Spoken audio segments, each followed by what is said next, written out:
path in our careers, actually. Both of us have worked at the Southern Center for Human Rights.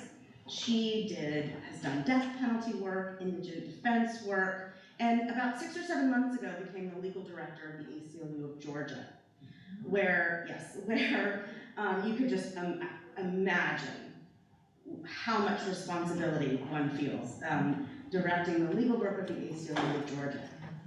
And the ACLU National has what some of you may know is the Reproductive Freedom Project. And they spearhead a lot of the litigation, the legal work, and the strategy nationally, not only about abortion, but access to contraception and other types of reproductive health care. But the national organization, the local organization, other law firms and advocates have been working in Georgia, of course. This is the first Repro Shabbat. It has happened after Roe versus Wade was overturned. So it's of a particular kind of somber and difficult moment, but also one of opportunity for us to continue to learn, to grow, and to advocate together. So I could go on. I really don't have a ton of time because Shabbat is at 7:28. The other thing I failed to mention is that our special guest, Corey Isaacson, is an observant Jew. And so she is able to present to us both the legal understanding of what is happening in Georgia, kind of almost up to the minute, and also ground it in Jewish text, Jewish values, and Jewish understanding. So we are really, really blessed and excited to have Corey with us. She is paid for the service and she'll be here at the ONEG. So if you have questions and we run out of time, she'll be around.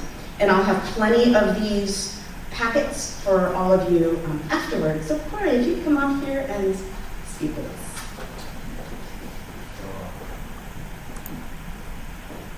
Thank you so much, Tamara, and thank you all. I am so honored to be here. I am actually a member of Or HaTorah, which is just a block away, and this used to be our home. So actually when I was a summer intern at the Southern Center when I was in law school, this is where Or HaTorah was. So the last time I was in this building was more than 10 years ago.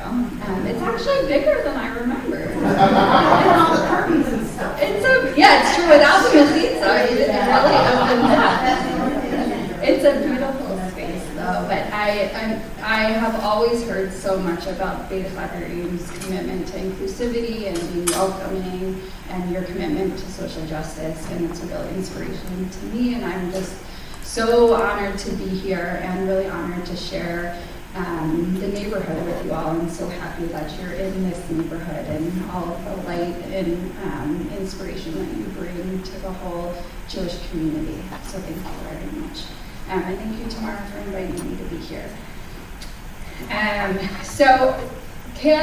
Sundown is at 7:28, but I technically have 18 minutes past then, so I have a little bit of a gap.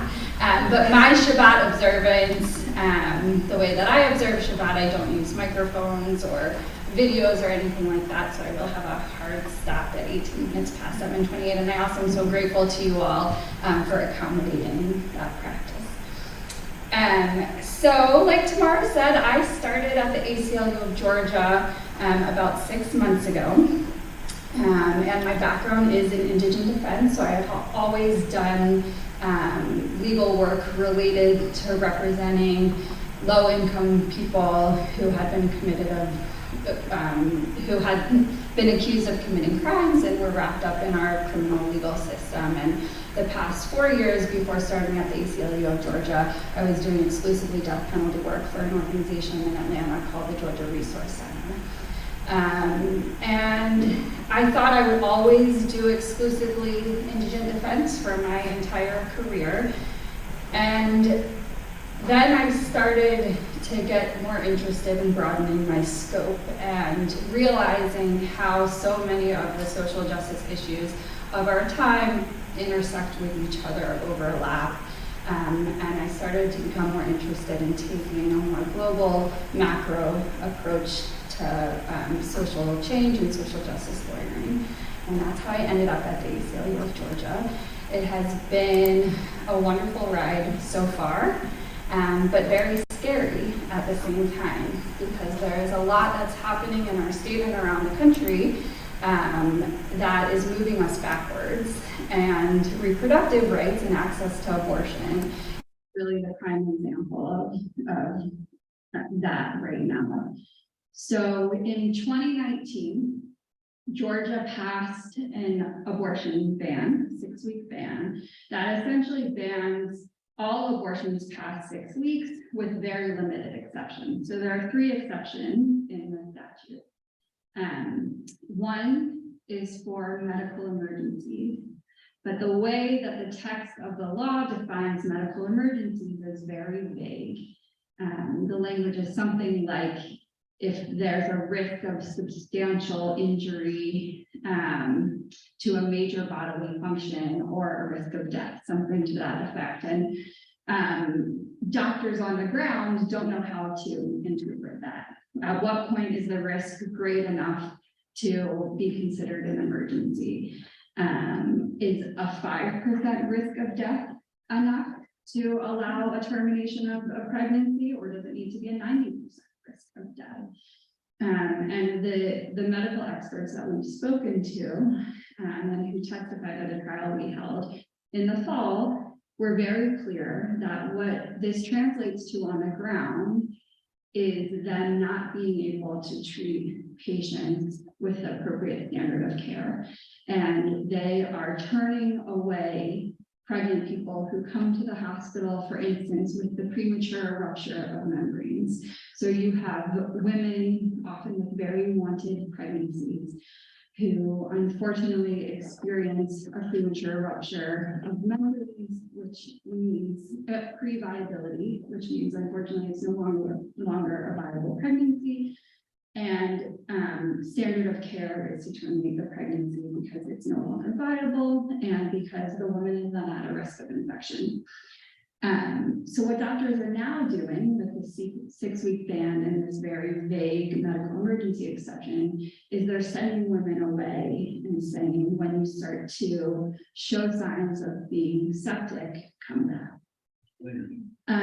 So that's what's happening on the ground, and that's how the medical emergency exception is being interpreted. The second limited exception in the ban is for fetal anomalies, but that again is defined in a very vague way. It's defined as an anomaly that is considered incompatible with life. So again, doctors are wondering, does that mean a pregnancy where the baby, once it's born, will be stillborn? When a pregnancy where the baby has a chance of living for an hour, a year, what does that mean, incompatible with life? And so what's happening is pregnant people who doctors used to counsel about their options, and including termination based on a fetal diagnosis, unless it's the most severe type of fetal diagnosis where there's no chance of life, physicians around the state are not allowed to provide termination as an option for many of those fetal diagnoses that used to include termination as a recommendation or as an option. The third limited exception in Georgia is for a pregnancy that results from a rape or incest. But again, this is very limited, and it's only available if a police report is filed. And as we know, only in a small minority of rapes and incest incidents are police reports filed for very legitimate reasons: fear of retaliation, not wanting to ruin the life of a family member, stigma, lots of very significant critical reasons that are very personal. And in this case, now, if someone does not file a police report, they cannot have a termination of a pregnancy that results from a rape or incest. So we have a very draconian law right now in Georgia. And it was passed in 2019 when Roe was still the law of the land. So it really was this symbolic gesture. I mean, the Republicans in the state legislature that passed it knew that it wouldn't go into effect because it was very clearly in opposition to Roe. And so they passed it really for political points. And I think the vast majority of Republicans who voted for it thought it would never go into effect because they didn't actually think Roe would be overturned. So this law sat on the books, but was enjoined from going into effect under Roe until Dobbs. So in the summer of 2022, last summer, when Dobbs came out, the abortion ban in Georgia went into effect because it was no longer against the law of the land.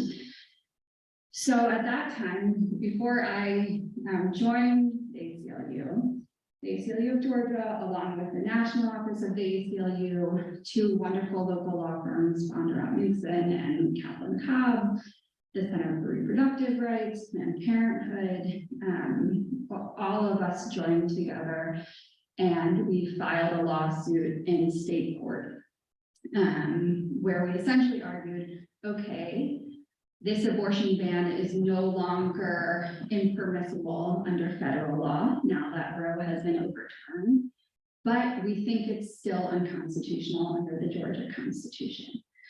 And we had several different claims, several different arguments that we made. Our main argument was that it was against the right to privacy under the Georgia Constitution.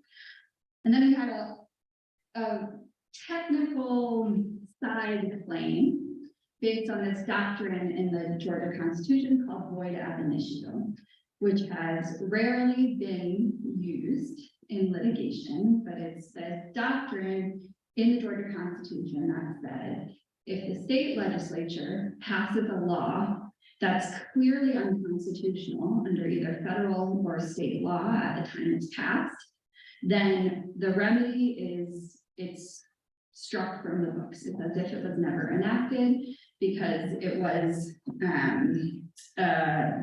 an abuse essentially of legislative power to pass a statute that was clearly unconstitutional at the time. So we ended up winning in the Fulton County Superior Court on that issue, saying Georgia law is very clear. If a law is unconstitutional at the time it's passed, it is void. This law in 2019 was clearly unconstitutional. Nobody questioned that.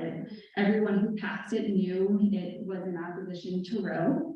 They were just hopeful that maybe one day Roe would be overturned.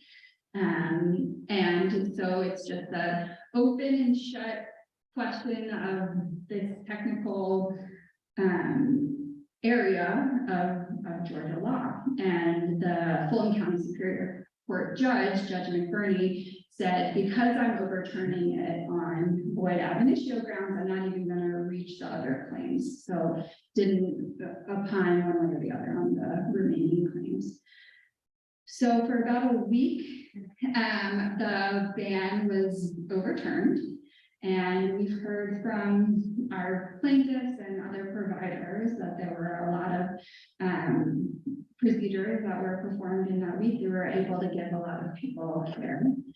And then the Georgia Supreme Court reinstated the ban pending appeal.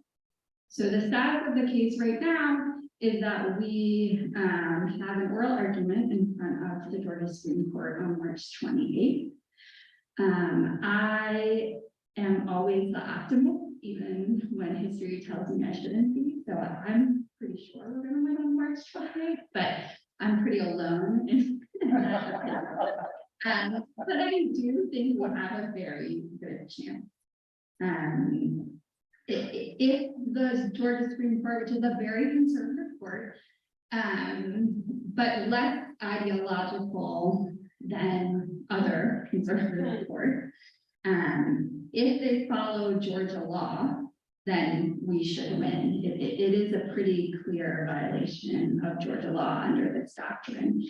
And I, for one, feel very grateful that we are going up to the Georgia Supreme Court on this issue and not on the violation of privacy claims or other claims, because this gives the Georgia Supreme Court kind of a political out, where they can strike down the law without having to make any political findings about the moral status of a fetus or the rights of a mother versus the rights of the embryo or the fetus or the baby. They can leave all of that alone and just decide whether or not Georgia law does in fact forbid unconstitutional statutes from being enacted that were unconstitutional at the time.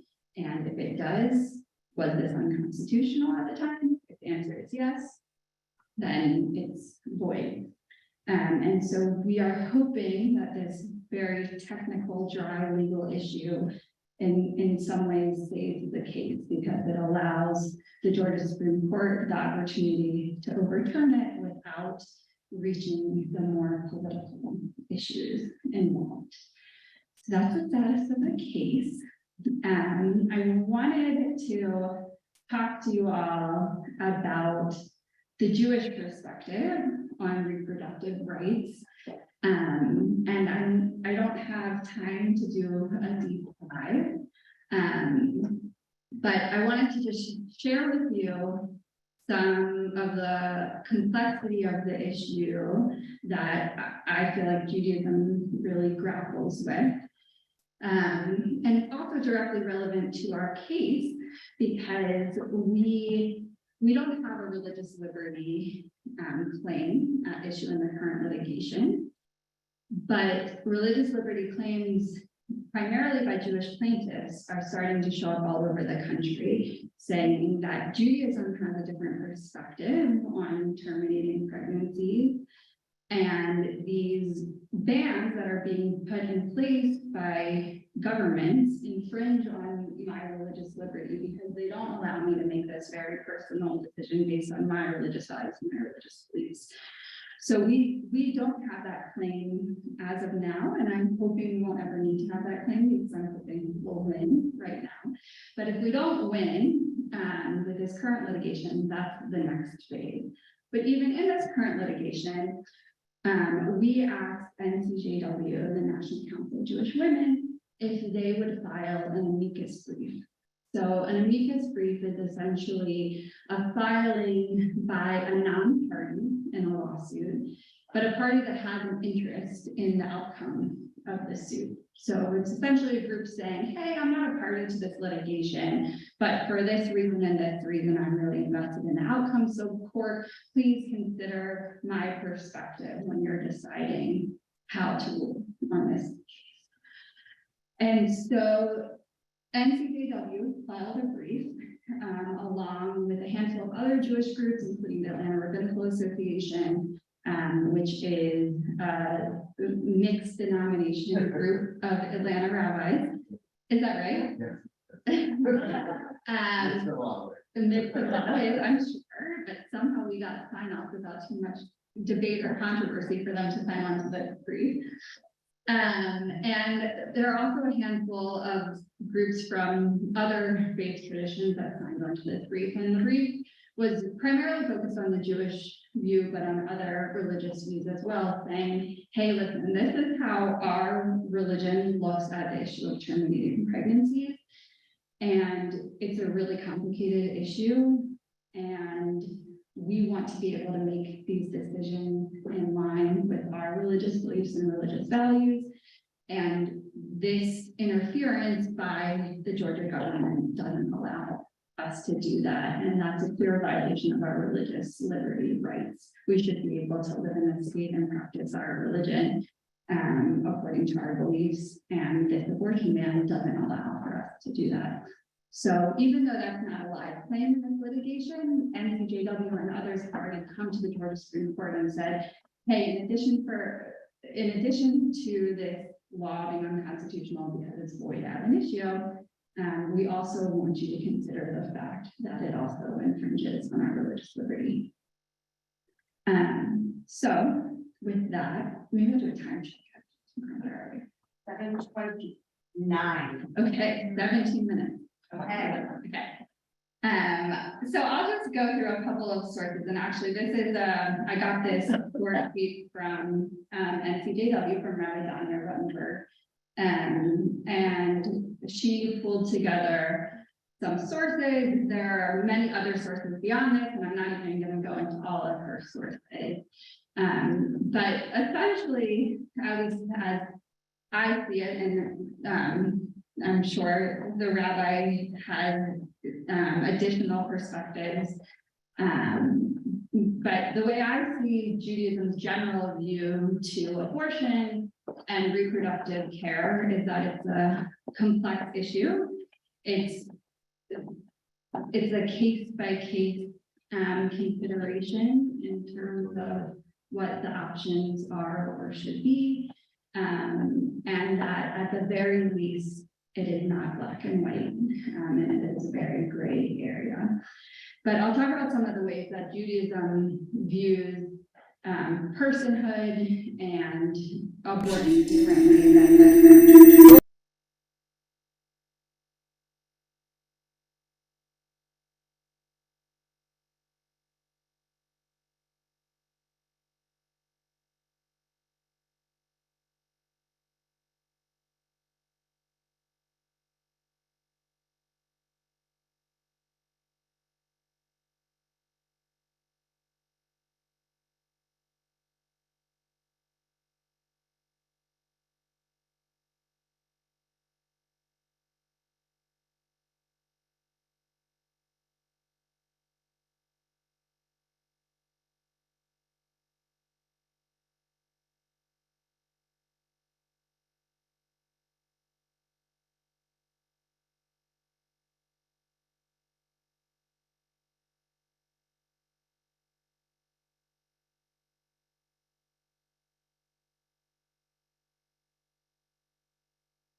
So there's a source of Judaism that says until that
it's so far from being a full person for 7 or 8 weeks that it doesn't count as anything. But now we have this law in Georgia that is very clearly informed from a very specific Christian ideology, that from the moment of conception, this has the same status as a 5-year-old child or a 20-year-old adult or any of the like. It is a full person under our law. Judaism, from the personhood perspective, it seems to consider a pregnancy past those 7 or 8 weeks as valuable and as not nothing, but this in-between status of not nothing, but not fully a human, essentially potential life. So it does have a status of significance past those 40 days, but Judaism is very clear that the fetus does not have the moral status of a human being until it takes its first breath. So in Judaism, that is the moment when a baby becomes a person, is when it takes its first breath, when its head emerges and it takes its first breath. So Judaism has a very different idea of personhood. Judaism also has a very different idea of how you balance the interests between the fetus and the mother. And again, most Jewish sources do consider pregnancy past 40 days as significant, but less significant than human life. So somewhere in between. But Judaism is very clear that when the fetus presents a threat to the mother, it's the mother's life and the mother's health that takes precedence over the life of the fetus. And Jewish sources very widely, including ultra-Orthodox sources and contemporary ultra-Orthodox opinions, the default interpretation is that health of the mother that's of consideration includes her mental health. And the Georgia law, on the other hand, in the medical emergency exception that I was talking about before, that already is extremely vague. The one area where it's not vague is it says explicitly that the psychological health of the mother cannot be considered a medical emergency under the exception. So it explicitly prohibits mental health emergencies from being a circumstance that will allow an abortion under Georgia law. So that's another area where the current law is very different than the Jewish perspective, even the most right-wing Jewish perspective. I said I would do sources, and then I did one and then just started talking. One thing I flagged was when I was talking about the baby being considered a baby and a person once it takes its first once it takes its first breath, once it emerges from the birth canal, that primary source, it seems like, at least according to Rabbi Ruttenberg, who I'm borrowing from right now, is from Rashi, who's one of the foremost commentators on the Torah.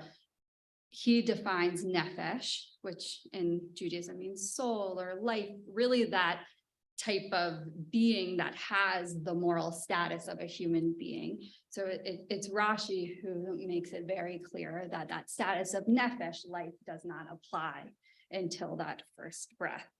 And there's one other source that 11 minutes. 11 minutes. Okay, so maybe I'll move into questions then. Is that? And I'm also more than happy to answer questions past 11 minutes off mic and off Zoom, if that's doable. Another choice is to let you say more and to have people ask questions at the ONEG. Do we have a preference? I'm fine either way. Unless there are people on. It's harder to ask questions during the. All right, so tell us some questions. Maybe a few questions now, and then Okay. I want to get to if she's still available. Okay, throw them at me. Hold on. This is probably easy to answer. Is the Georgia legislature anticipating? Let's just make sure folks on Zoom can hear you. Is the Georgia legislature already considering legislation anticipating the possible overturn of a bill that would not be? So that's a great question. One, the oral argument in front of the Georgia Supreme Court is scheduled for one day before the end of the legislative session. So no matter what, they're not going to be if it's overturned, they're not going to be able to pass a new ban this year. I feel like the most probable outcome, if we win this case, is that a similar ban will not be reenacted. And, you know, again, I'm often optimistic for no good reason. But when the ban passed in 2019, it passed by one vote. And that was in a context where they didn't actually think it was going to go into effect. They didn't think they would actually have to deal with the political ramifications of it going into effect and actually taking away people's reproductive rights. So if in that context, they could only pass it by one vote, I'm very hopeful that if it's overturned, they won't have the votes to pass it again. So I was just wondering, being that I'd done counseling in abortion clinics back in my 20s, and I've also followed birth mothers giving up their children to adoptions who are bipolar, had to be off their meds, and given the limitation on psychological emergencies, Yeah. I'm just wondering if a woman try to commit suicide who's pregnant, if she's going to end up being accused of murder, if she, you know, the baby's lost but she survives, that kind of situation. Yeah, that's a great question, and unfortunately, a reality right now. So, the way that the abortion ban is structured in Georgia is it only creates criminal liability for providers.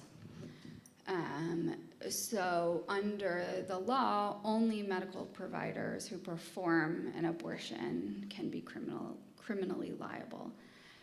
But because the statute also establishes embryos and fetuses as people, the fear is that any law involving harm to other persons, including murder, could be applied to a fetus. So even though the ban doesn't directly establish criminal liability for the pregnant person, as a consequence of a fetus now being a full human being under Georgia law, there is the risk and the fear that prosecutors could choose to prosecute women for murder or assault or battery or other things like that if they terminate or attempt to terminate a pregnancy. Hello. Hi. So I have a similar question, but it's about medical abortions rather than surgical abortions. I'm curious whether this law discusses medical abortion specifically, especially because you can like drive over state lines and acquire those medications. Or I think it's even in a lot of places still legal to mail them. And so I'm curious if under this same rule that would be also like a potential murder charge. That's a great question. So that is the risk of medication abortions in Georgia. So as far as my recollection goes, I don't think medication abortion is explicitly mentioned in the ban, but terminating a pregnancy is. So providers under the ban cannot prescribe medication abortion in order to terminate a pregnancy in Georgia past 6 weeks. But like you said, many people still have access to medication abortion pills from out of state and increasingly from out of country, from Europe, which is great that people still have that access. And as you flagged, there is the risk still that someone could be prosecuted for using them on murder charges or something similar. There are many prosecutors around the state who have announced that they would never prosecute women on charges like that. But the problem is there's no guarantee. If I am doing my math correctly, we have time for one more question. And since Darcy's our greeter, she gets to ask it. You talked about religious liberty as a defense or claim that's being brought in other states. Yeah. Have any of those actually been successful in courts around the country? That's a great question, and I have not done as good a job at following the status of those as I should have. No, it's a great question. So the last I checked, there's one pending in Florida, in Indiana, and I think maybe Kentucky. I don't think any of them have been thrown out yet, as far as I know, which is a good sign. So I don't know what the current status is. I know that there haven't been any huge victories, or I think I would have heard about them, but I think they are all still pending, which means they all still have a chance of success. Tamara, do you know? I saw you nodding on to it. Is that right? Okay. Am I at time? I just want to check first to see. You can wrap up. I mean. Okay. Well, I just saw one more question, Oh. but I don't know where. 2 minutes. Okay, make it speedy. Based on your comment about prosecutors who aren't, you said that they're not going to file charges against women. Yeah. But with this new proposal by the governor to punish prosecutors and Oh, that's a defenders Yeah. who don't apply if this goes through, don't apply those laws or those consequences for people who break the law, then they don't have a choice.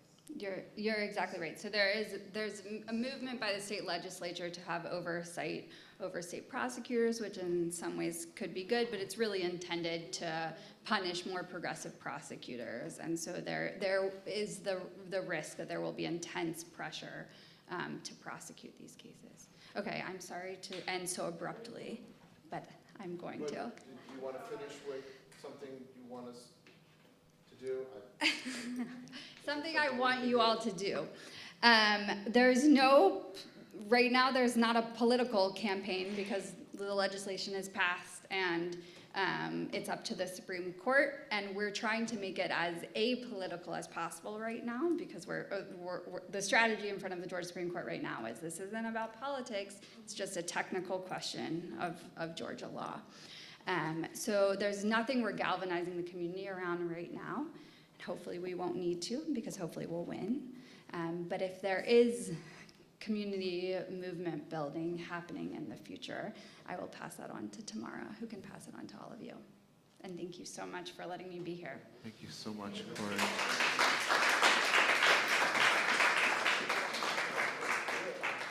So you don't hug, right? Or do you? You do. Oh, fantastic. Wonderful. You're complicated. Girl, same. First of all, we say Yasher Koach. If you don't know that, it's something when somebody does something Jewy, like reading Torah or leading a service or teaching us this beautiful Torah. We say Yasher Koach being strength, Yashar being may it be uplifted. So a few things. Oh, did we lose it? We got it. We're back.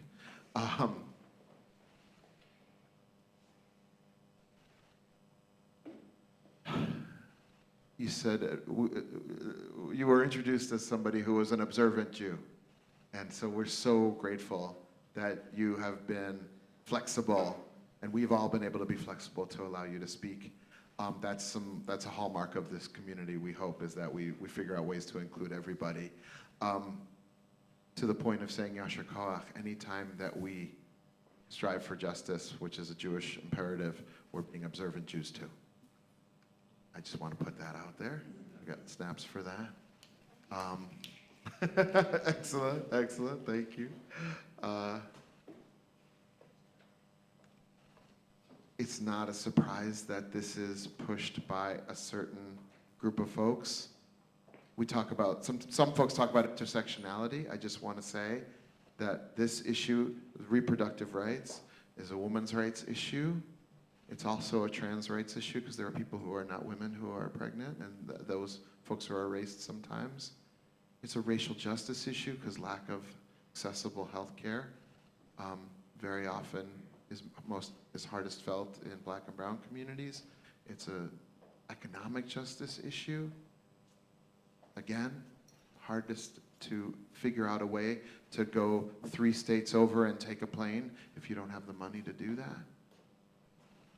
It's not an accident that the people who don't want us to have full access to reproductive rights and abortion rights are very often the same people that don't respect Jewish readings of text and who don't represent the fullest expression of Black and brown communities to be self-governing and don't always want to make sure that there's Medicaid expansion. It's not an accident. Because it's connected to our worldview, and it's up to us as progressive Jews, and I would just say Jewish Jews because it feels super Jewy, it's not like like it's text, as you said, as Rabbi Danya says. It's up to us to provide a different kind of understanding of religion. And so I'm glad we can do that. And now we breathe, because that was hard. But sometimes Shabbat is a time to talk about hard things. I'm going to invite you to stand up and stretch if you want, and be big and take up space, because you deserve it. And if you want, again, with consent, you can find a person to put your arms around, because we need strength and love and supportive community to make our way through all this. And you can even say Shabbat Shalom to somebody, or Good Shabbos, or Buen Shabbat.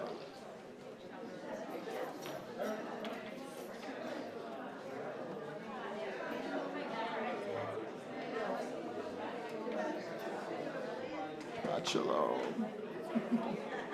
Yeah? Shabbat Shalom. You're have you every day? We'll have you every day.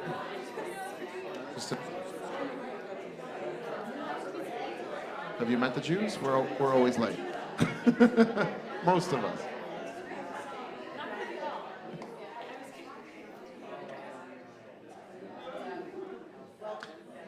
If you want to find your arm around somebody, you can do that. If you're a person who likes to focus on the text, you can do that on page 12 and 13. We welcome the Shabbat angels who bring us the peace and the sweetness that we need. And I'll have to remember which melody I was going to use. I'll just use the one we know. Shalom Aleichem, Malachei Hasharet, Malachei Elyon, Mi Melech, Malachei Hamlachim, HaKadosh Baruch Hu, Boachem, Boachem L'Shalom, Malachei HaShalom, Malachei Elyon, Mi Melech, Malachei Hamlachim, HaKadosh Baruch Hu, Baruch Hu, bless us, Baruch Hu, L'Shalom, Malachei HaShalom, Malachei Elyon, Mi Melech, Malachei Hamlachim, HaKadosh Baruch Hu, Tzitchem, Tzitchem L'Shalom, Malachei HaShalom, Malachei Elyon, Mi Melech, Malachei Hamlachim, HaKadosh Baruch Hu. You may be seated. In Kabbalat Shabbat, which is the part of the service that we are in right now, we receive this possibility of sweetness and rest and community. And we do it through song and through texts that talk about love and connection. And if you turn to page 18 and 19, you'll see Dodi Lee from Shir Hashem, Song of Songs, which is in the last section of the Jewish Bible, Ketuvim. Connected to what we've been talking about. Some folks see the whole purpose of human sexuality as baby making. That's what we do. And that people with uteruses are baby factories. Yeah? And then comes along Shir Hashirim, Song of Songs, and says, sometimes sexuality is about connection. Sometimes it's about pleasure. And sometimes it's about mutual respect and love and sweetness. And that we're born for more than just productivity, whether it's baby productivity or of any other kind. So I invite you to sing along with us as we say, my love is mine and I am his, and you have enlivened me, my sister bride. Awake, winds from the north and the south, bring the spirit of love and ecstasy to us. Page 19. Dodi li vani lo haroeh bashoshanim. Dodi li vani lo haroeh bashoshanim. Mi zotola min hamidbar. Mi zotola mekutar mor. Ulevona, Dodi li vani lo haroeh bashoshanim.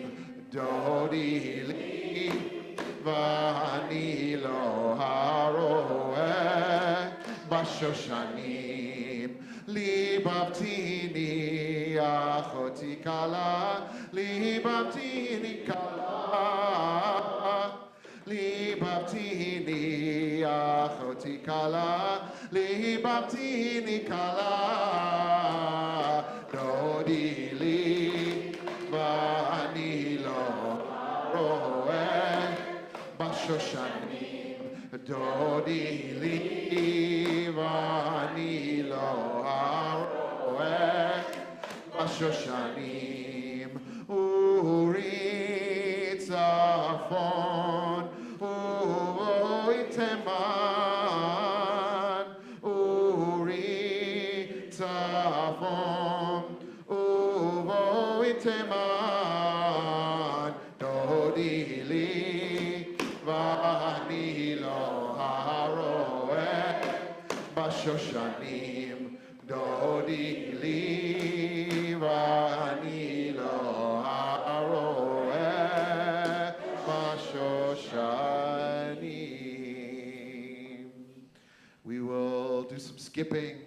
Fast forward a bit. Page 40 and 41, we go from Dodi li, my beloved is mine, to talking to each other as Dodis, as my beloveds. Lecha Dodi, likrat kala. Come, my beloved.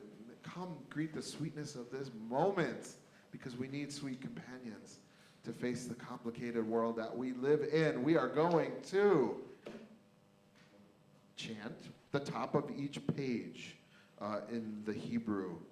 You've got transliteration under it. So it's verse 1 on page 41, then verse 2, verse 5 on 45, verse 8 on 47, and we'll rise physically to get ourselves out of our doldrums for the last verse.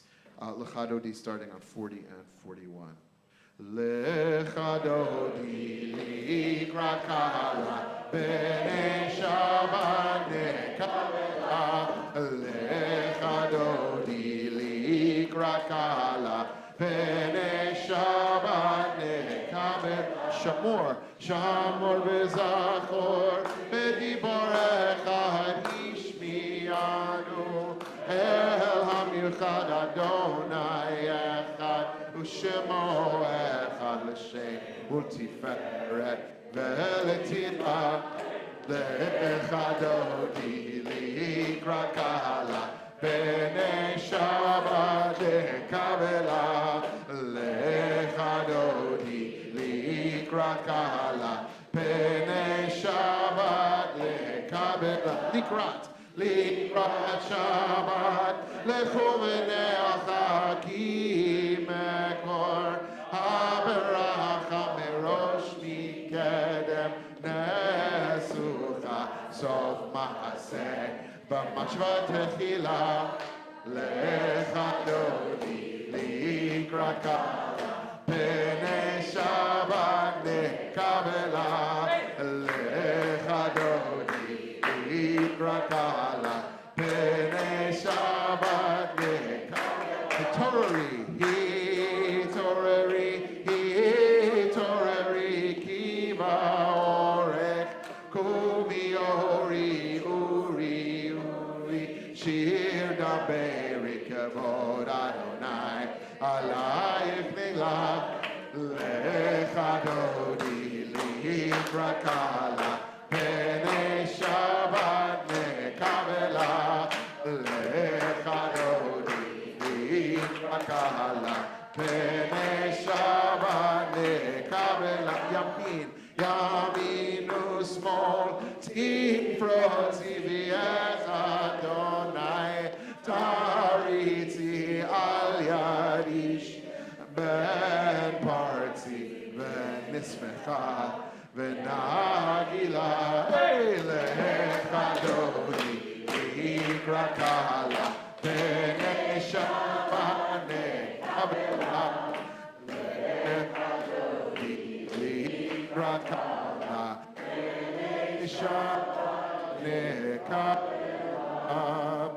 Boi Vishalom, Aga,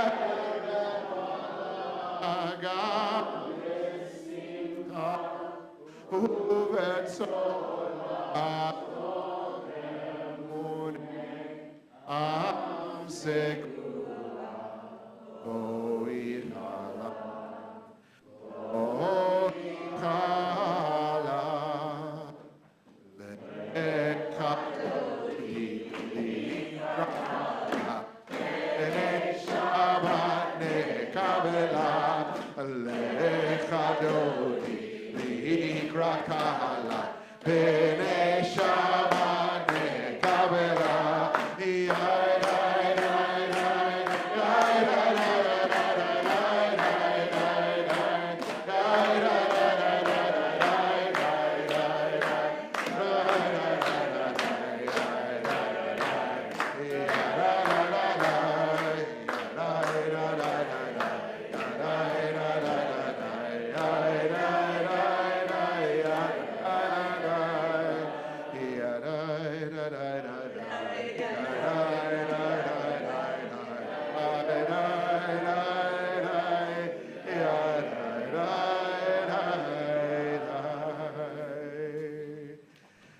You may be seated.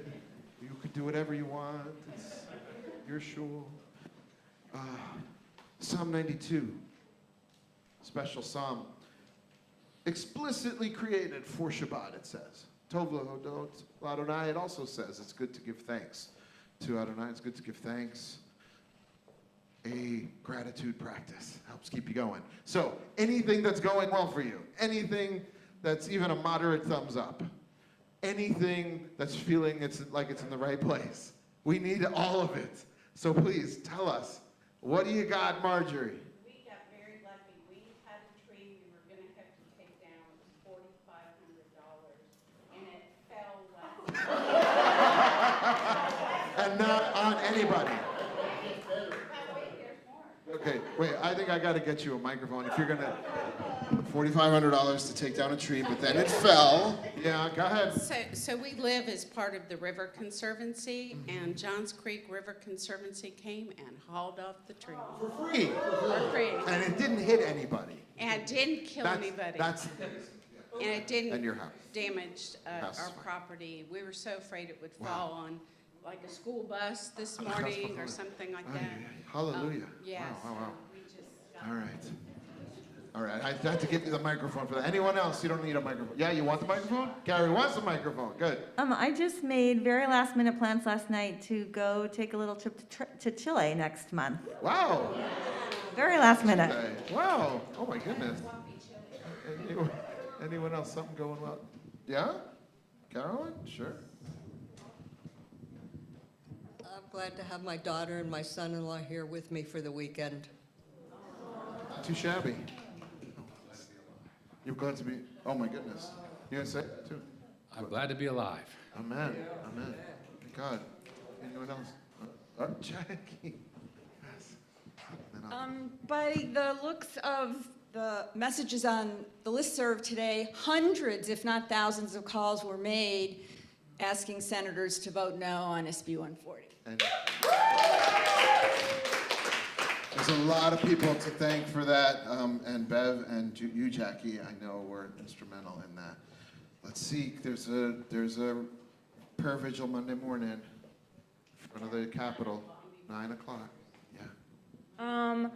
I had a pretty not great week, but my sorority sister is here, and she just got into rabbinical school, y'all. Yay! So y'all give her a round of applause. Oh, where are you going? RC. Hey! All right.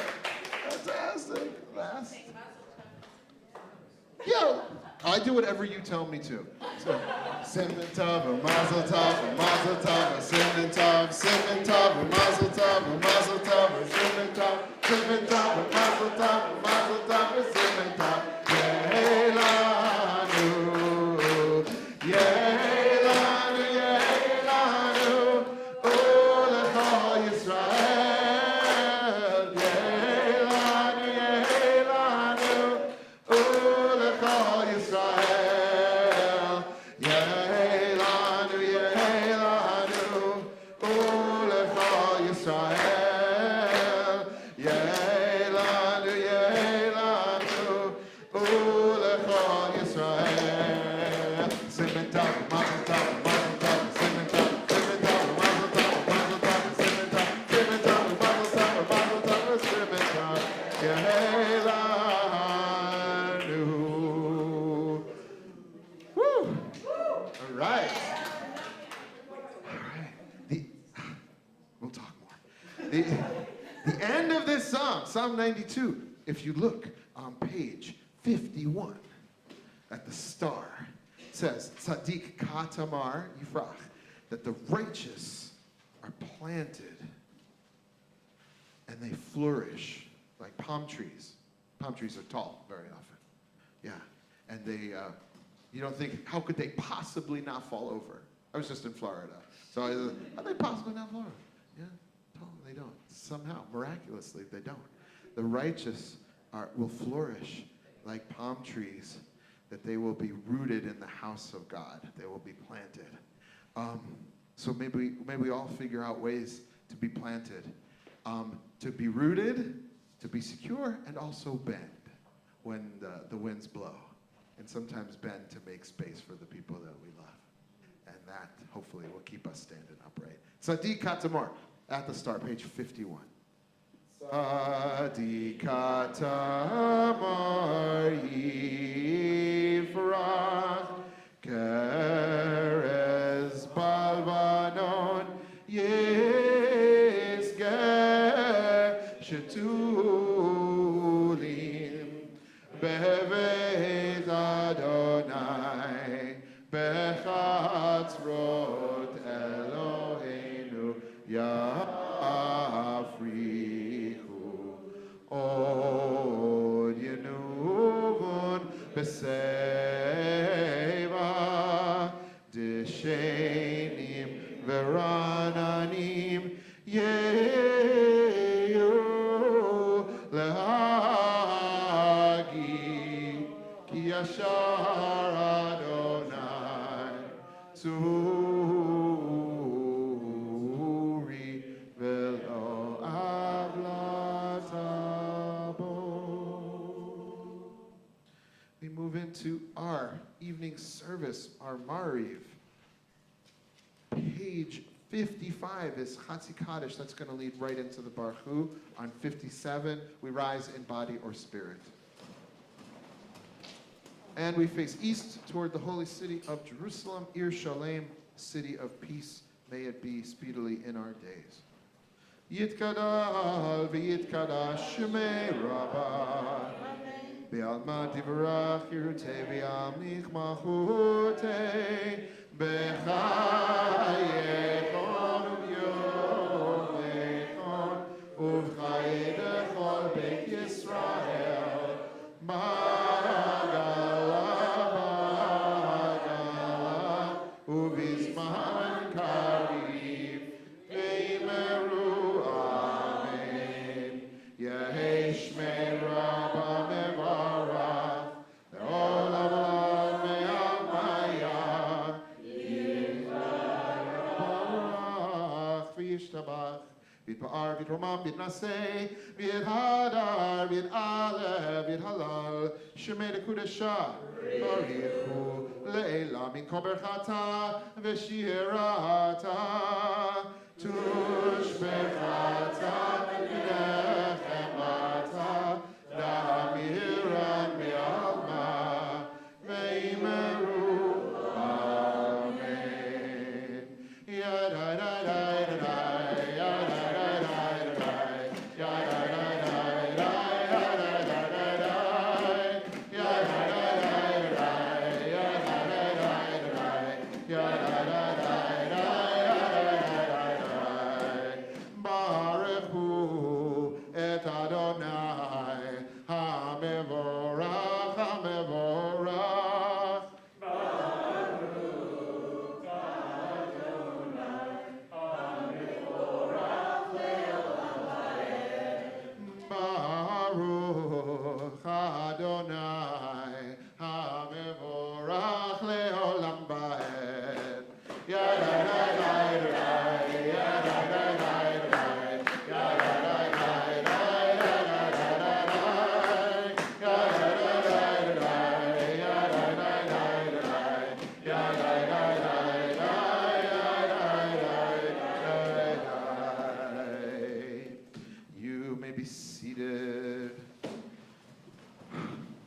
prayers before the Shema, the exaltation, celebration of God's oneness, one about creation and one about love. The creation blessing, the traditional one's on 58 and 9, but I always like to put in a poem because there's infinite ways of celebrating creation. And for reproductive rights Shabbat, we have this prayer for our power, prayer for our choice from Rabbi Stephanie Crawley. I'm wondering, Ayola, I know you're doing something right now. I thought of you and I read this. Would you be willing to read this for us? You'll try? I'm right here with you. How's that looking? Big enough? Awesome. Like the words are big enough? Yeah. Okay. Okay, yeah, I can see them. Oh, thank you. Okay. Prayer for our power, prayer for our choice. God of mercy, let me just read it, everyone. No, it's all you because they don't have it. Oh, okay. So you got to be big and loud, but I know you can do that. Okay. This is by Rabbi Stephanie Crawley. God of mercy, God of plague, God of compassion, God of righteous anger. Teach us how to choose between the thunder and the dew, between the match and the tear. Tell us when to pray and when to yell. Shout for the welfare of the government. Fight for the welfare of the government. Not for its own sake, but for ours. Not for the body politic, but the body that has been politicized.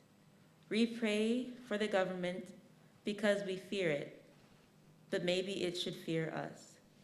Let today be the day we learn our power. May the nation merit our protection. As we assert the ability to choose how to breathe, how to birth, how to be in a body, how to be.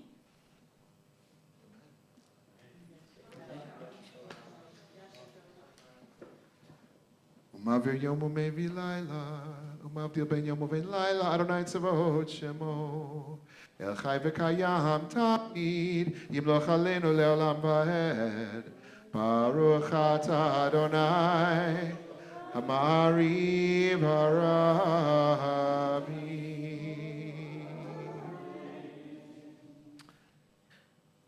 And our prayer about love on 63, Ahavat Olam, expansive, universal, eternal love that will go right into the Shema on 65.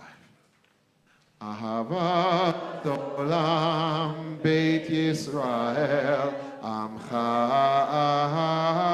Ahavta Torah u'mitzvot Chukim u'mishpatim Otanu lemadeta Al ken Adonai Eloheinu B'shochreinu v'kumenu Nasiach b'chukecha V'nismach b'divrei Toratecha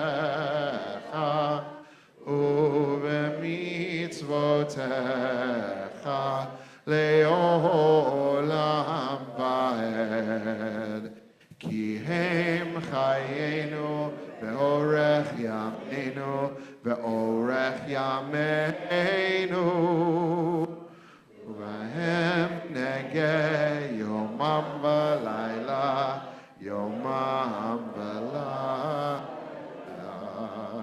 Ve'avatecha lo tasu mimeno le'olamim Baruch atah Adonai Ohev amo Yisrael Shema Yisrael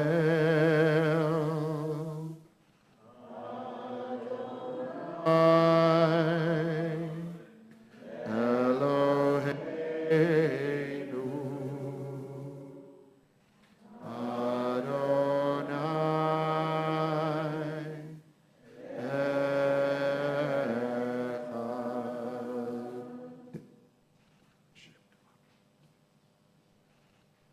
V'ahavta et Adonai Elohecha b'chol levavecha u'b'chol nafshecha u'b'chol me'odecha v'hayu הדברים האלה אשר אנוכי מצווך היום על לבביך ושיננתם לבניך ודיברת בם בשבתך בביתך ובלכתך בדרך ובשוכבך ובקומך וקשרתם לאות על ידיך והיו לטוטפות בעיניך וכתבתם על מזוזות ביתך ובשעריך.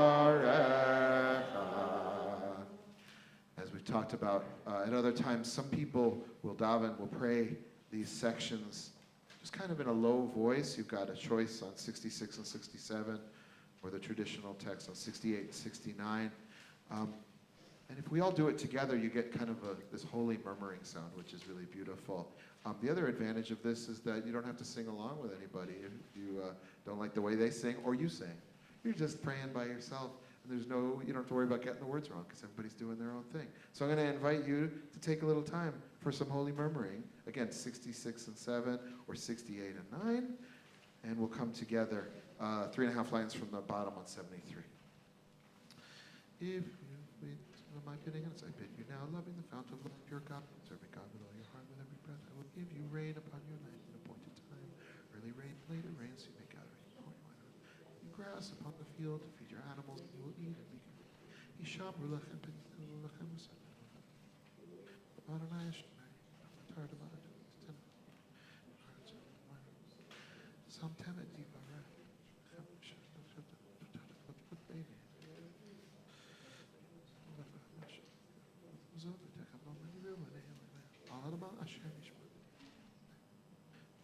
Yomer Adonai al Moshe, the bear of the ears. Tzitzit al kafei, tzitzit kana.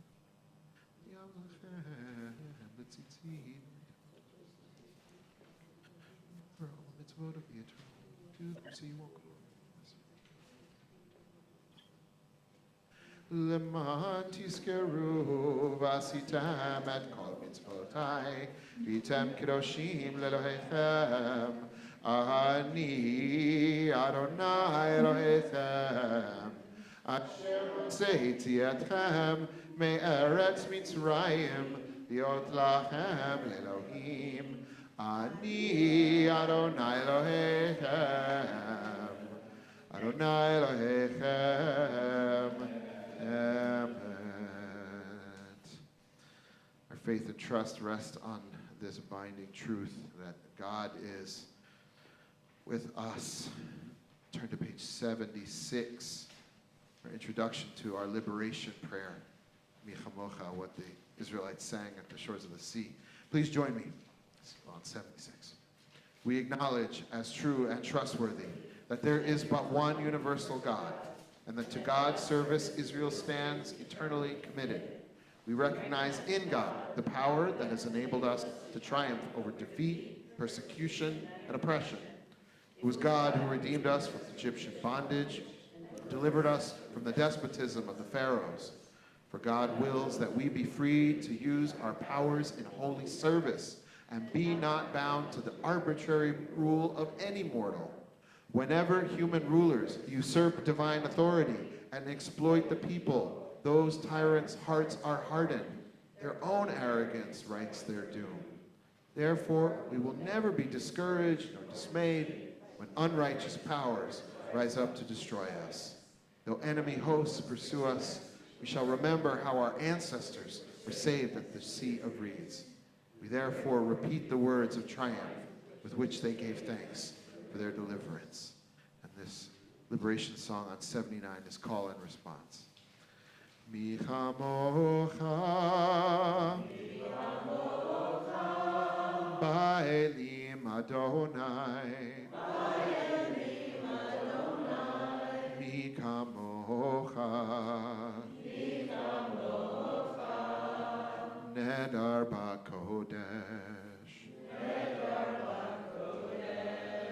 Nora Tehi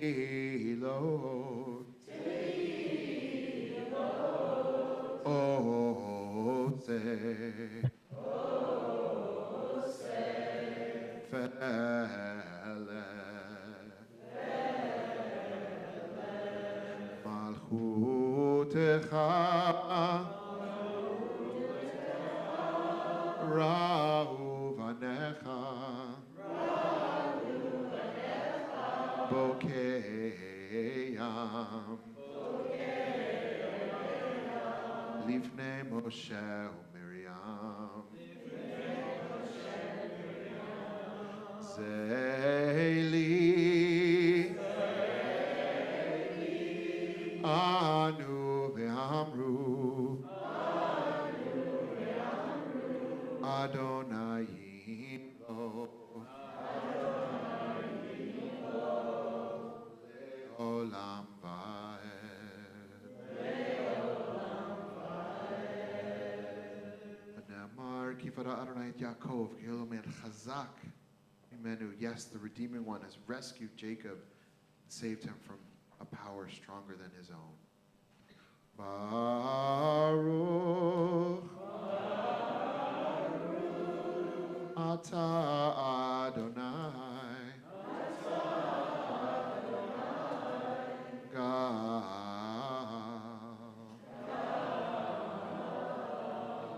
Yisrael.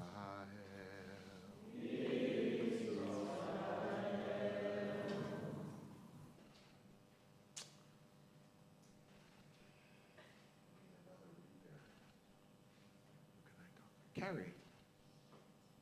You Carrie. She's a good reader. What's that? So this is from Rabbi Danya Ruttenberg. Yeah, and this is our prelude / substitute for Hashkivenu, asking for protection. May you be safe. May a canopy of safety and peace, health and care cover you, despite everything you are now forced to endure. May you find ways to own your body, your agency, and your dignity, despite everything the government has taken from you. May you be surrounded by a community of caring hands and loving hearts who can hold you. May you always know that you are holy, sacred, and your will, your autonomy, matters and should be respected as such. May you be protected in all ways, able to weather the material, physical, emotional, and spiritual hardships that come your way. May you find within yourself resilience, strength, and bravery. May you know that you are not alone. God of our ancestors, Elohei Avotenu ve'imotenu, we affirm that you have created each of us in your sacred image, endowed with the inherent right to dignity and autonomy. We ask that you guide us towards a caring and loving community and nation that reveres this dignity in each of us. We affirm that reproductive freedom, the sacred right to own the personhood of one's own body, is a fundamental part of the just society for which we strive in your name. We ask that you endow us with the strength and resolve we need, because the path that lays ahead is challenging, and we all need resilience, strength, and courage. We ask that you protect the most impacted and marginalized among us, because it is they who are most at risk. We do this work in your name, God, because we are the compassionate, loving creations of a compassionate, loving, and just God. This is holy, sacred work. May our country become a place of liberty and justice for all, and may our care for one another include care and respect for each other's right to good and affordable health care, including abortion care, and the right to live safely and securely as we each follow our path of conscience and the God we each do or do not believe in. Amen.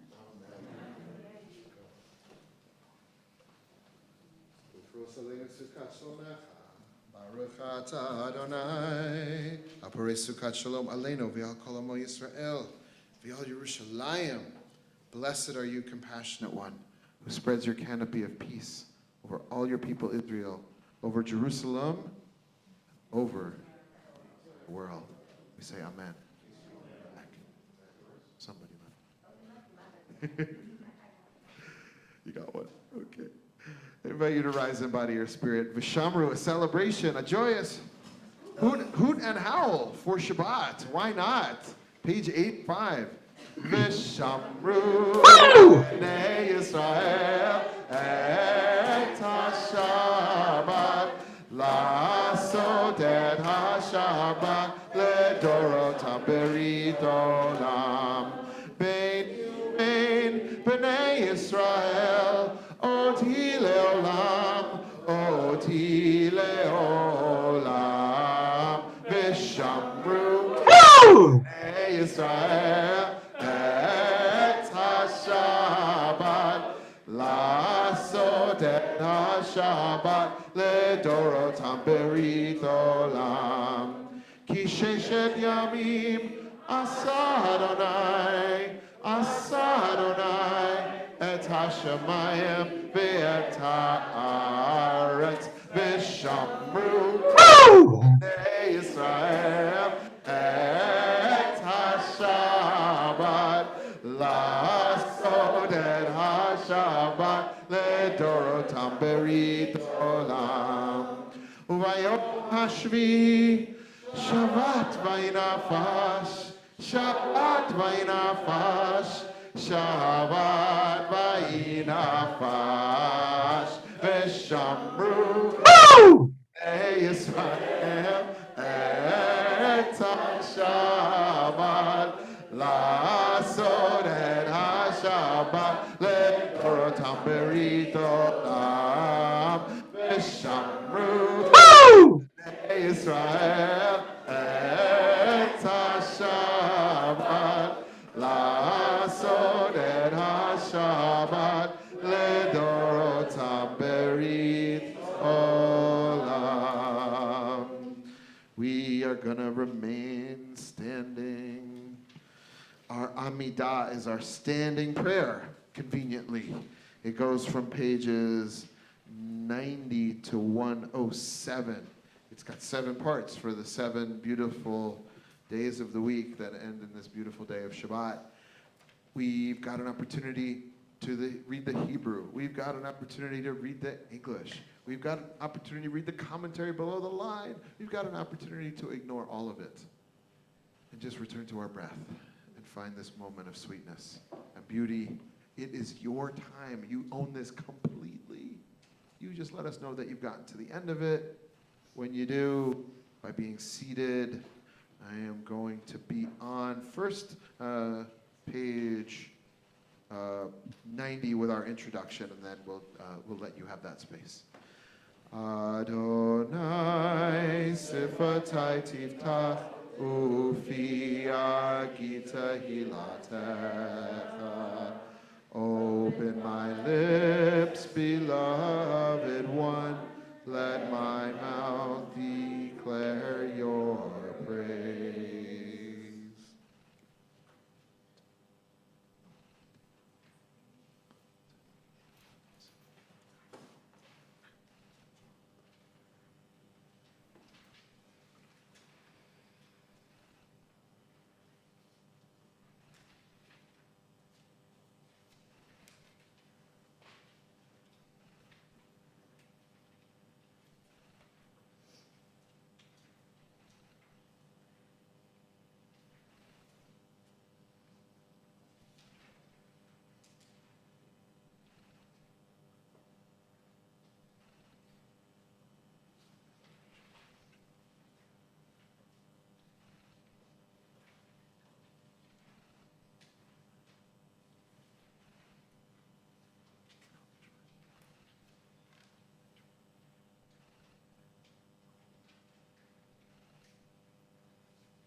7. Ose shalom bimroma,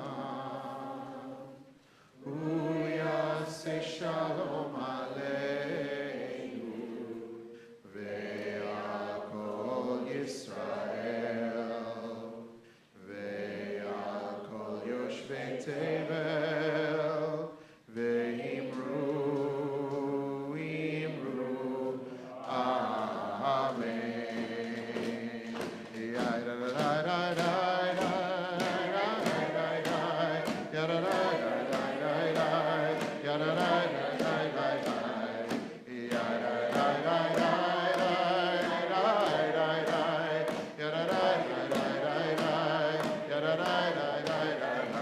Oh, say shalom bimroma. Uyase shalom aleinu, ve'al kol Yisrael, ve'al kol yoshvei tevel, ve'imru, amen. Maker of peace in the heavens, make some peace for us, for all the people, Israel, for every soul who dwells on earth. Let me say amen. Take a moment to hold in our consciousness, in our hearts, those who are in need of healing, whether it's physical, mental, emotional, spiritual. You might even want to visualize that person or those people you're holding close for healing. You can close your eyes. Some people do that. Healing and cure are not always the same thing. Some people don't have cures that are available to them. But there's always some kind of healing that's possible. And so what's possible for that person? You can picture it if you want. And know that your visualization, your prayers matter so much. We're going to chant 2 verses of our Misher Berach prayer for healing. And in between, I'm going to say some names. I think I got some names here, right, Abby? Okay, you're the best. Yeah, here they are. And then I'll invite you to say out loud the names of anybody you're holding close for healing. Misher Berach Avoteinu Mekor HaBracha Leimotenu. May the source of strength, who bless the ones before us, help us find the courage to make our lives a blessing, and let us say, Amen. And Sheila Taylor, Martinez Castillejo, Lang Marsh, Sharon Miller, Jerry Falcon, Bob Schwartz, Hillary Bauer.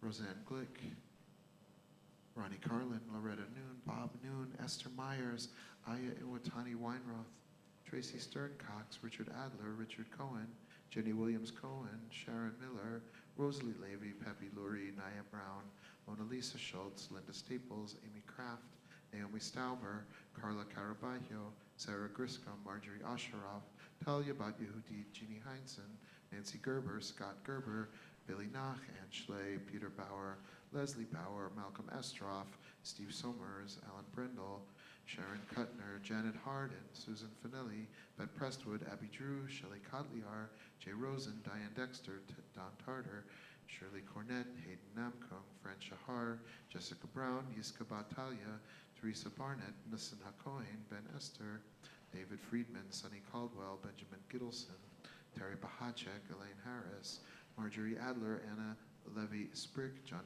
Bister, Gertrude Bronstein, Elizabeth Cohen, Ruth Canfor, Melissa Cutler.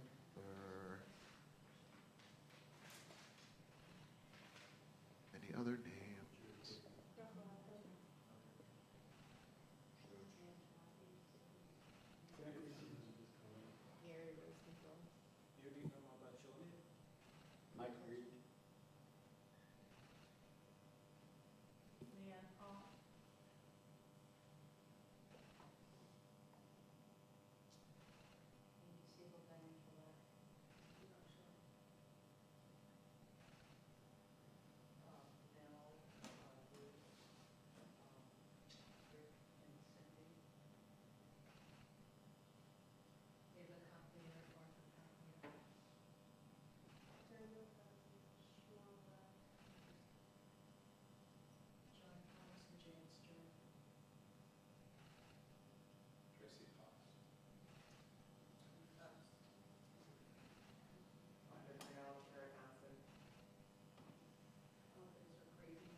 Zoom.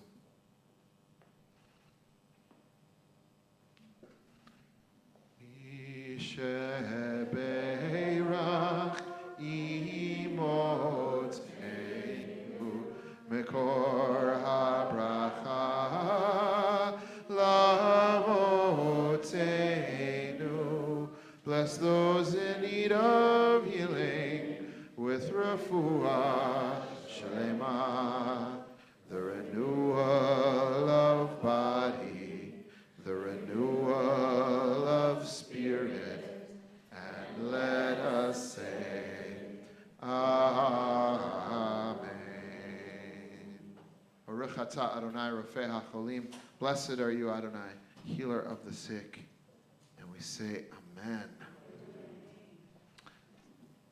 I know we had amazing Torah before, but I just can't, I'm a rabbi, I can't help myself. I gotta give you a little bit, I was short, I promise, really short.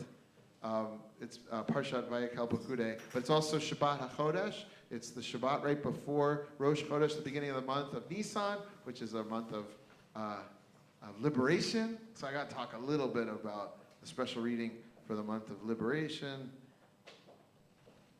Exodus 12, chapter 1 through, what is it? I think 10? 1 through 10 or 1 through 12? I think it's 1 through 12, actually. But I want to talk a little bit. This is the first mitzvahs that we get, the first commandments that we get as a Jewish people, right? So this is, so here, have a Rosh Chodesh, have a new month. Good, got that.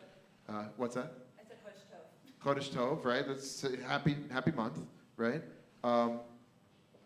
And then you're going to have a liberation celebration. You're going to have a Seder, but back then, your Passover Seder was a little different. You were going to take the first one, this is your first Passover, you're going to kill a lamb. Yeah? Okay. We got a shank bone on the Seder plate, yeah? But they were going the whole thing. They were killing a lamb, right? You're going to take the blood from this lamb. You're going to eat the lamb, right? But first you're going to take the blood and you're going to smear it around, right? Because the angel of death is going to pass over the houses of the Israelites when this final catastrophic plague happens to the Egyptians. When you build your society on injustice and suffering, don't be surprised if injustice and suffering come out, and so there is death for the Egyptians, because that's sort of what they sowed. Yeah, they're reaping what they sowed, as it were. So you put the thing, you paint with the blood on the lintel and the doorposts, yeah? And the angel of death will pass over. So the question becomes, why wouldn't God just create an angel that knew where the Jews lived? Like, why is it, like, okay, I'm looking, I got the blood, leave that one on, the blood, that one, no blood, go there, right? Well, so it turns out, there's an argument, right, about whether this blood was on the outside, or the inside. They put it on the lintel, They put it on the inside of their houses. Why would they put it on the inside, right? The angel of death really couldn't see it, but right, maybe the angel of death really, this is God's angel. God knows, again, where the Jews live. Why would you do that? It was, perhaps, say those who argue that it was on the inside, a reminder for them. Yeah, remember who you are in the midst of catastrophe, in the midst of suffering, in the midst of really horrible decisions made in the world. Don't let that change who you are. Remember what you stand for. You're a people that's supposed to stand for the value of all human beings created in the divine image. That's one of the first things, way in the back, way in the front, rather. It's the back if you go this way. B'Tselem Elohim, right? That's a thing. We're created in the image of God. We believe that slaves get free. We believe that all people are entitled to dignity. Don't let what's going on outside the door change you so that you make excuses for what's going on out there and pretend that it's normal. What is the reminder that we need on the inside of our doors? I don't encourage you to kill a lamb and smear blood around, unless you've got the lamb's consent, maybe. Or you need food. Then you eat the lamb, right? Where is our blood of the Lamb consciousness, right? What do we got to put? What do I got to put on the inside of my door? Maybe the inside of this door to remind me. Good thing we're in community where we support and love each other enough to help us all figure that out. Cain, you hear that song? It should be God's will. It should be our will. We're going to finish with Aleinu, as we say, it's upon us to take this beautiful teaching out into the world. 121, we rise in body or spirit. Aleinu l'shabeach l'adon hakol, la'tei kedula liotzer breshit, shenatan lanu torah temet, v'chayei olam nata b'tochenu. 123, v'anachnu korim, umishtachavim umodim, lifnei melech malchei hamlachim, HaKadosh Baruch Hu. On 127 from Judy, Chicago. And then all that has divided us will merge. And then compassion will be wedded to power. And then softness will come to a world that is harsh and unkind. And then all people will be gentle. And then all people will be strong. And then no person will be subject to another's will. And then all will be rich and free and varied. And then the greed of some will give way to the needs of many. And then all will share equally in the earth's abundance. And then all will care for the sick and the weak and the old. And then all will nourish the young. And then all will cherish life's creatures. And then all will live in harmony with each other in the earth. And then everywhere will be called Eden once again. Back on 125. Kakatuv b'toratecha, Adonai yimloch le'olam va'ed, v'nemar, v'haya Adonai le'melech al kol ha'aretz, bayom ha'u, yiyeh Adonai echad, u'shemo echad.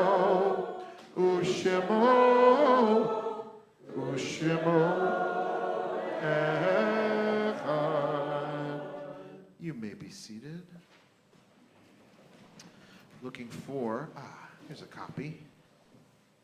Prayer for the end of hiding. This is a congregation that was created by incredible pioneers, by Chalutzim, who said, doesn't matter what the world outside is saying about us. We're going to create a place for ourselves. And I am in constant awe of them for making this place. And just being here is an act of justice creation, because it says that people who are marginalized are valued and loved. And if they're not loved by the outside world, they make a way for themselves. I'm wondering if I get somebody to read this, to lead this, so it's not just me talking all the time. Jackie, would you lead it? Come on up. Our treasurer, board member of dubious honor, no, of deep honor. And we saw that we have a purple sheet. As LGBTQ Jews, we are aware of the loss of integrity we suffer due to pressures of the larger society. We often feel forced into a dishonest presentation of ourselves to ourselves and others. The LGBTQ individuals who feel they must pretend to be something they are not. The Jews who feel they must be alienated from their tradition and community to win larger acceptance. Both are victims of a theft of identity and integrity committed by the sexual, gender-identifying, or religious majority.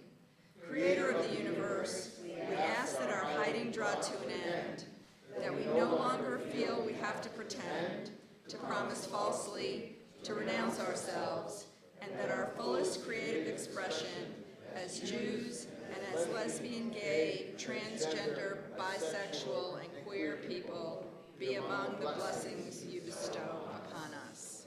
Amen.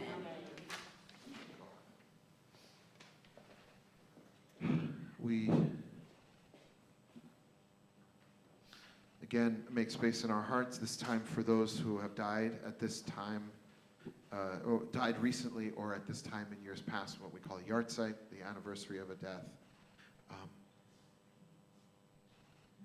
Knowing that we keep the fire of their example alive by remembering them when we say their names out loud. So I invite you to say out loud the names of anybody who has died, again, recently or at this time in years past, that you'd like us to remember. Steve Schwartz. Paul Fiersing. Tortuguita.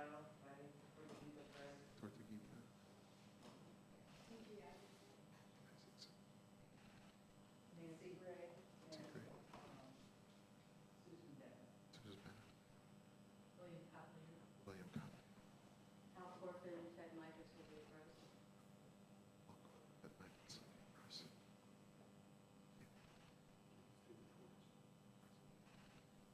Brian Wilson. Kylie Guess, Israel Garza. Harry Nichols. Adam Dryblad.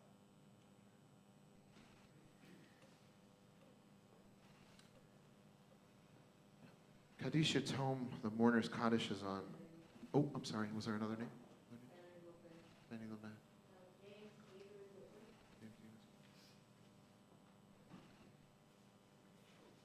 Kadisha Tome is on 131 and 130 in the transliteration. It's our custom here to have the folks who are in mourning stand so they can be identified, so that when we get to the fourth line down where it says congregation, we can rise in support of them, as well as in memory of those who die every day of war, of hate, of abuse, of hunger, improper medical care, uncured disease, misplaced priorities, those killed amongst the Jewish people. Al Kadush Hashem, for the sanctification of God's name. Kaddish Yatom, Mourner's Kaddish, 131. Yitgadal v'yitkadash Shemei Rabbah. B'alma divra chirute b'amlich malchute. B'chaye echon uvyom echon. B'chaye dechol Beit Yisrael. B'agala uvizman kariv v'yimru. Amen. Yehei Shmei Rabbah b'varach le'olam ulalmei amaya. Yitbarach v'yishtabach v'yitpa'ar v'yitromam v'yitnaseh. V'yit hadar, v'yit aleh, v'yit halal, shemei dekudesha, barichu, le'ela min kol birchata v'shirata, tushbechata v'nechamata, damiran v'alma v'imru, amen. Yehei shlama rabba min shemaya, v'chayim aleinu v'al kol Yisrael, v'imru, amen. Oseh shalom b'mromav, hu ya'aseh shalom, aleinu v'al kol Yisrael, v'al kol yoshvei tevel, v'imru, amen. Zecher tzadik livracha, memory of our righteous ones, always for a blessing. We say amen. Amen. You may be seated. Usually I like to ask this, but I'm not always sure because I'm relatively new. Right? Is there anyone new who's joining us today? But I know there are people I've never seen before here. So I invite you to stand up if you're visiting for the first time. Tell us who you are. We just go from this side that way? Yeah. I'm Yoram. And where you come, and just say where you're from too. Well, currently Willani Forest. Willani Forest, okay, yeah. Fontes, and I'm from Atlanta. I'm Lily Fish, and this is LeBron, and we're from Nashville. Nashville, welcome. Welcome. Welcome. My name is Elliot. I live here in Atlanta. Elliot in Atlanta, yeah. I'm Ashley. I'm from Atlanta. Ashley in Atlanta. Anyone else who's here for the first time? No, everyone else is a veteran. Well, we're so glad to see you, and please come back anytime you're nearby. And I invite you to be seated. Holy business, the announcements of our congregation are being offered by... Well, I've got some board members here. I could just read them myself. Tom. Tom, woohoo! I hope there's no Hebrew words because I'm still trying to master English. It's only Aramaic, no Hebrew. That's even worse. My name is Tom Downs, and I'm a member of the board. welcome to all the newcomers and visitors. Shabbat Shalom. And welcome to Congregation Bet Havrim, both to those of you who are here tonight and those joining us on Zoom. How you guys in Zoom land? First of all, I want to give the thank yous. Thank you to our greeter, Darcy Cody. Thank you to our CBH on-site staff, Abby Garcia. Thank you to our Zoom host, Abby Garcia again, double duty. Yeah. Thank you to our facility staff on duty, Ryan Williams. Thank you to tonight's police officer on duty, Corey Wright. Thank you to our service leader, Rabbi Mike. And thank you to tonight's ONEX sponsor, Tamara, Jose, Shoshana, and Michael Caldez. This coming week, join us for Shabbat morning services led by Rabbi Mike and Shana Cohen. That's tomorrow morning at 9:30 a.m. A service of memory and resilience and with guest speakers from the Daffodil Project in Grant Park at 2:30 p.m. this Sunday. Mindful moments every Monday through Friday at 8:45 a.m. on Zoom. Torah study is every Tuesday at noon on Zoom. Our very first CBH Art Night on Thursday, March 23rd at 6:30 p.m. Friday night Shabbat services on Friday, March 24th at 7:30 p.m. And the Brit Mitzvah of Noah, Blumenkrantz, I hope I said that right, on Saturday, March 25th at 9:30. Mark your calendars. CBH's second night Passover Seder on April 6th. Registration is now open to CBH members. Registration will be open for the general community next week. CBH members, check your email for the link to register. Details on these programs and more can be found on the CBH website. We ask that you please adhere to the Brit Briute if you plan on coming to CBH events in person. We're always looking for ONEG sponsors. Please contact Terry Egdahl. Be sure to check your bet meal or the CBH website for the latest on all upcoming programs. Thank you, and once again, Shabbat Shalom. Shabbat Shalom. Yeah, we would be remiss if we didn't thank. They left out the evening minion on there. What's that? They left out They left out the evening minyan? I think it's anti-Semitism. That's why they did it. Evening minyan is at 8 o'clock. let me see, except for Saturday nights at 6 o'clock. Saturday nights at 6. And then and every other night, what, Friday? Friday nights when there's a service, we don't have it. When Friday night when there's a service, so we didn't have it tonight because we did this. And If there is no service, like Shabbat and there's a minyan at 6 o'clock. if there's no service here, there's a minyan at 6 o'clock. All right. It's on the website. It's on the website. And also, Yes. thank you to our Darshanit. And you're available for more questions at the ONEG, yeah? Next week, by the way, Tamara could tell you, sometimes things come together very late in the world, and yet they happen beautifully. So we're actually going to have a commemoration of the Triangle Shirtwaist Fire at next Friday's Shabbat service. Dave Schechter is going to talk about some of his labor connections. And Cam, who is last name I'm not remembering, who is a local member of the Jewish community and also a union organizer with the Painters Union, is going to be here as well. And we'll remember the Jewish women, and I think there were some Italian women as well who died in the catastrophe at the Triangle Shirtwaist Factory in New York. So that's next Friday. I think I'm done with saying things. There's a lot of things. Let's finish with, what's that? Oh, of course. Yes, we mentioned it before. The House passed a terrible bill that attacks trans kids, people that we love, people who need our support and need health care and don't need scorn and cruelty. It also attacks healthcare providers who do that life-saving work. Faith in Public Life and Georgia Equality are putting together a prayer vigil as the session opens Monday. It's my day off, but I think this one I could show up for. They asked me to come at 9 a.m. Right in front of the State House at the Central Presbyterian Church. And there's parking across the street, which was in my email. And I'm supposed to tell you that you can get your parking ticket validated. They want you to know. Central Presbyterian Church is going to validate your parking. Behind the church.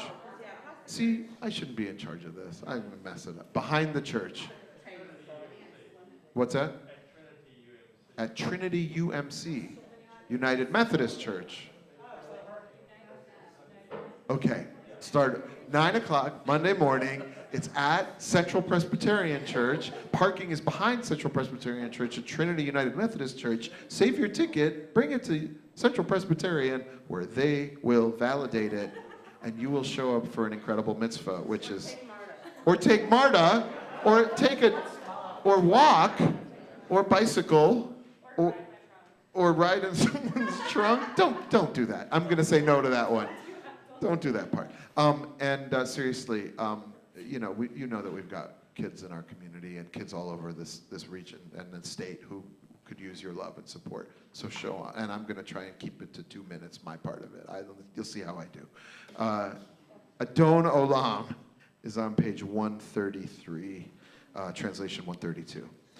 Adon Olam Asher Malach B'terem Kol Yetzir Nivra Li'ed Nasa V'chefzo Kol Azai Melech Shemo Nikra Ve'acharei Kichlot HaKol Levado Yimloch Nora Ve'hu Haya Ve'hu Hoveh Ve'hu Yeh Betifara Ve'hu Echad V'yein Sheni Laham Shilo Le'achbira Beli Reshit Beli Tachlit Ve'lo Ha'oz Ve'ha'misra Ve'hu Eli Ve'chai Goli Ve'tzor Chavli Be'et Sarah Ve'hu Nisi Umanos Li Menat Kosi Be'yom Ekra Be'yado Avkid Ruchi Be'ti Shan Ve'ayira Ve'im Ruchi Geviati Adonai Ve'lo ira. Good Shabbos, Shabbat Shalom, Boy Shabbat. I invite you to rise for Kiddush. Oh yeah, I don't know what it is. Baruch atah Adonai Eloheinu melech haolam borei pari hagafen. Baruch atah Adonai Eloheinu melech haolam asher kiddushanu b'mitzvotav v'ratzavanu v'shabbat kodsho b'ahava u'ratzon inchilanu zikaron lemase reshit ku yom tehila lamigrae kodesh zecher letziat mitzrayim ki eleinu karata ve'otanu kidashta lavodatecha v'shabbat kodshecha be'ava u'b'ratzon hinchaltanu baruch atah Adonai mekadesh haShabbat.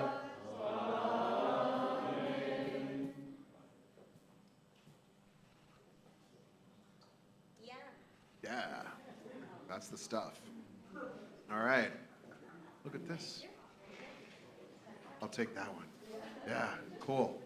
All right, if you want to If you want to make a connection to someone, touch it. You want to touch the challah, or you want to touch somebody who's touching the challah, or you want to touch somebody who's touching somebody who's touching the challah. You can make a chain of connection all the way to the back of the room.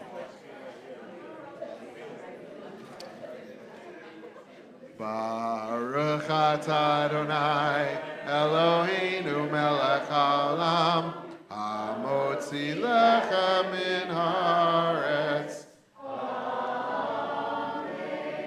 I'm going to take this and tear it, take some and pass it. Thanks, Margie.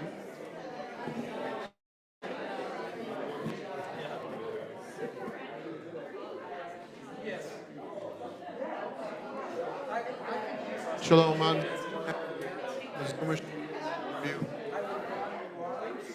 Rabbi Zev and August, Andrea, Yolanda, Jay and Jill and Shelley. We love you. Good Shabbos.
Oh, that's